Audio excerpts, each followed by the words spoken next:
Well, we all saw what happened in the playoffs last season. The Lakers' frontcourt got completely outplayed by the Minnesota Timberwolves, getting out-rebounded 219 to 195 for the series, getting 17 fewer offensive rebounds than the T-Wolves, and simply not having the personnel to deal with the larger, more physical opposition. The Lakers had no answer for Rudy Gobert, who became prime Bill Russell in Game 5, where he had 27 points and 24 rebounds, with 9 of those being offensive boards. With the disappointing 5-game series loss in just the first round, the resounding cry among Laker fans was that we needed more help at the 5. Jackson Hayes provided solid minutes, especially for the patch of games he had in the middle of the season, but he continuously demonstrated his lack of basketball IQ in the playoffs by committing dumb fouls, being flat-footed and out of place defensively.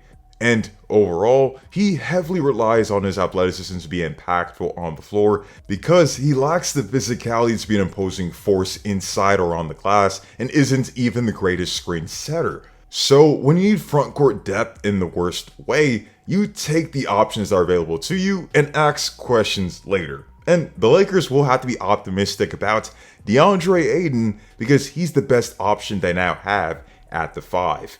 Deandre Ayton's fit with the Lakers is interesting because many people deem him as an ideal fit for this team based off his name and what they feel his game to be, but is this actually a great pairing?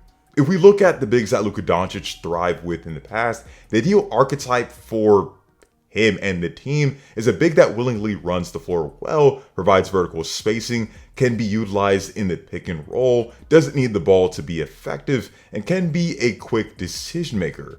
The good news for the Lakers is that DeAndre Ayton has a great, strong build at 7 foot with a 7'6" wingspan and is a good athlete as well.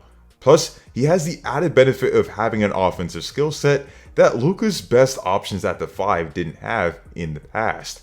What he has in common with the Gaffords and Lively's of the world is that he is good at operating the pick and roll and is that aforementioned vertical floor spacer. He's had one of the highest frequencies as a pick and roll man over the past season, converted on 74.1% of his shots in the restricted area, and converted on 49.7% of his shots in the paint outside of the restricted area. Not only does he set solid screens, but he's been one of the better lot finishers in the league. He converted on 96.2% of his alley-oop attempts this past season and is just one of 7 players over the last 4 seasons to finish on 100 or more alley-oops as the screener out of the pick and roll. And the thing is, Ayton was productive in Portland without having the greatest playmakers surrounding him, meaning he could have been even more effective as a screener and roller if paired with more effective pick and roll ball handlers.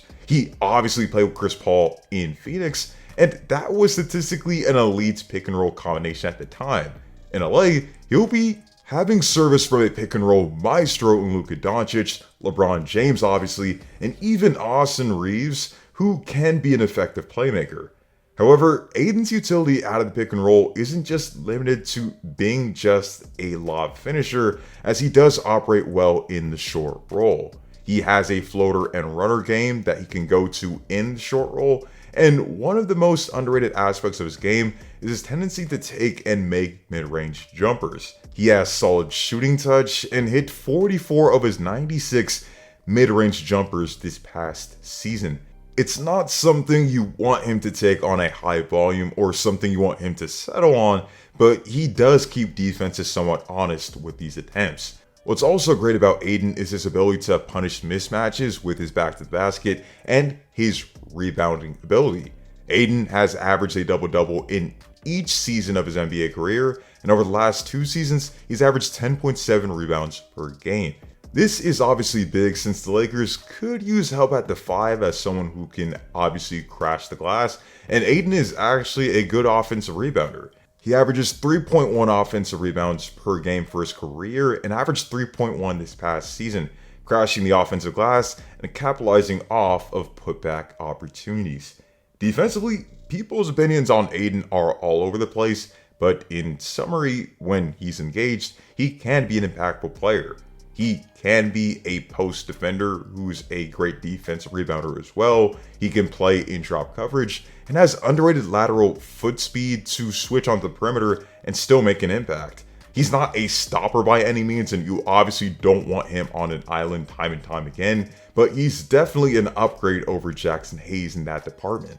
However, Deandre Ayton is still far from a perfect fit, and there is a reason you'd prefer a player like Gafford or Lively potentially at this spot at the 5.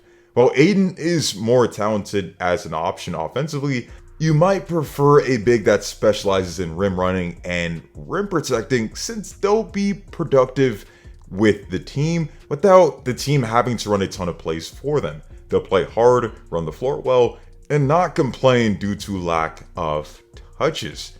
When Ayton solely focused on being an interior threat for the Phoenix Suns, he proved invaluable in their 2021 finals run, and we've even seen an engaged Ayton be a quality center for the Portland Trail Blazers. But when he starts trying to focus on other areas of his game, or even committing to things on the floor that he isn't particularly great at, his utility to the team definitely lowers. There'll be times where he's not willingly setting screens on the floor or getting in great position to get the ball, but we'll still be frustrated when he's not getting the ball. This is part as to why we saw multiple reports of his fallout from the Blazers, on top of the reports of him being late to flights and team practices. He's not your prototypical rim protector that opponents will fear in the paint, and he's not one to be a physical force and draw a ton of fouls. You can say that situation and being in a better situation for contention can completely change his mindset, but it's always wait and see in these type of things. I mean, look at Kyle Kuzma when he went from the Wizards to the Bucks. He still wasn't the greatest contributor out there. It doesn't also matter what they say in the media day or press conferences, because spirits are obviously high in these moments in the honeymoon phase. People want to be optimistic about that prospective fit. At the end of the day, Deandre Ayton is 1000% a better option at the 5 than Jackson Hayes, and will definitely be a big boost to the Lakers' front court rotation. They got killed on the boards last year, and in terms of matchups and the amount of versatility that the Lakers can have going forward into the season and in the playoffs, they'll definitely need more help at the 5. And Ayton even opens up a lot more for what the Lakers can do on both ends of the floor. But those are just my thoughts, so I want to know what you guys think in the comment section down below. What are your thoughts on DeAndre Ayton's game, and how do you think he'll impact the Lakers next season? How big of an upgrade is he over Jackson Hayes? And also, do you think he'll be the X factor for the Lakers this upcoming season? Be sure to drop a like and subscribe for even more content like this, as on this channel we're definitely going to do more player breakdowns, and check out the other great ones already posted on the channel. If you want to know more about another great center in LA, check out my video that I did on Ivica Zubac. To see you all in the next one, and stay tuned.